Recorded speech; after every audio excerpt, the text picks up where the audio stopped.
मैं सोचता हूँ सरदार वल्लभ भाई पटेल का भारत की आज़ादी के बाद देशी रियासतों को एकीकरण करना बहुत ही कठिन काम था। उस समय कई छोटे बड़े राजाओं का अपना अपना राज्य था।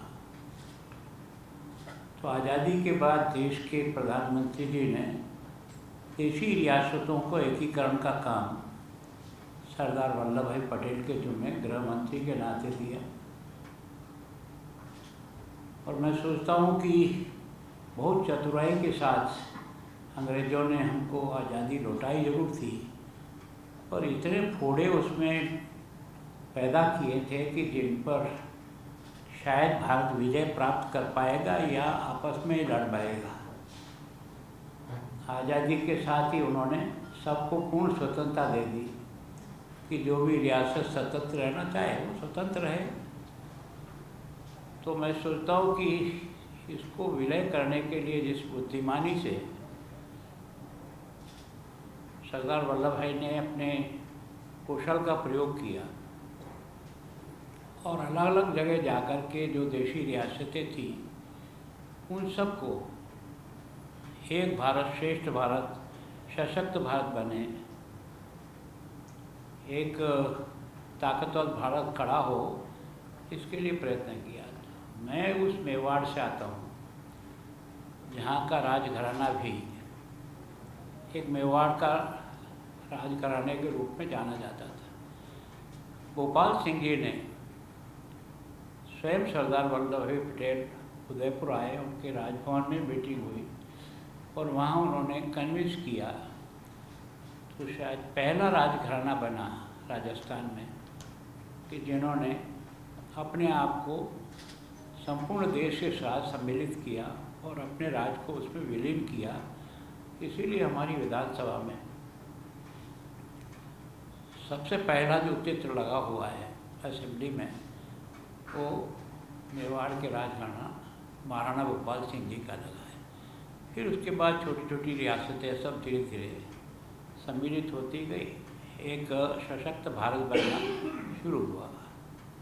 हैदराबाद के नवाब का रुख अलग था, वो अपने आप को स्वतंत्र रखना चाहता था, भारत के साथ सम्मिलित होना उसकी इच्छा नहीं थी। उसके बाद सेना भी थी, सब प्रकार की शक्ति भी थी।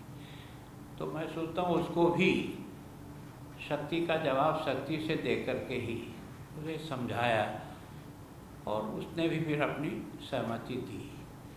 तो एक तरह से आज जो भारत है उसको एक करने में सबसे बड़ी उनकी बुद्धिमानी, उनकी योग्यता और उनकी देश के प्रति समर्पण है। इसने जो है भारत को सशक्त बनाया और इसलिए सरदार वल्लभ भाई पटेल को लौह पुरुष कहते हैं।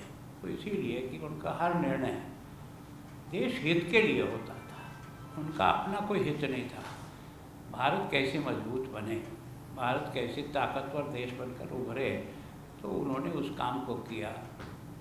और इस कारण से ये जो स्टैच्यू ऑफ यूनिटी का जब निर्माण किया देश के प्रधानमंत्री जी ने, तब एक आह्वान किया था कि सभी अपने योग्यता के अनुसार जो भी आपके पास लोहे का सामान हो, पुराना खड़ा टूटा फूटा, वो सब आप डालो। और उस सारे के सारे लोहे को, देश भर के लोहे को इकट्ठी करके ये सबसे बड़ी स्टैच्यू ऑफ यूनिटी जो बनाई है, वो एक तरह से केवल और केवल उनका स्मरण नहीं करा रही है, तो देश की एकता और अखंडता का एक स्वरूप खड़ा किया और सब लोगों के द्वारा खड़ा किया गया है। इसके कारण से स्टैच्यू ऑफ यूनिटी आज की तारीख में बहुत बड़ा भव्य और दर्शनीय स्थान बन गया। जो भी लोग गुजरात जाते हैं वो वहाँ जरूर जाते हैं। तो इसको मनाने की दृष्टि से जो हमारा केंद्र का मांडलिया जी का जो विभाग है, युवा और खेल मंत्रालय, उन्होंने अब की बार इस कार्यक्रम को 150 वर्ष को इस तरह से बनाया कि सारे देश का नौजवान उनके किए हुए कामों को समझे और उसको विभिन्न तरीक़ों से अपने आप में प्रदर्शित करने का प्रयास करें। और इसलिए 6 तारीख से 6 अक्टूबर से लेकर के और 6 दिसंबर तक 2 महीने तक ये अभियान सभी राज्य अपने अपने यहाँ भी चलाएंगे। वो केंद्र का जो है माय भारत वाला है पोर्टल, वो तो है ही है, उसमें तो सब बच्चे उसमें अपने अपने जो भी है लेखन है या जो चीज़ें हैं वो तो डालेंगे।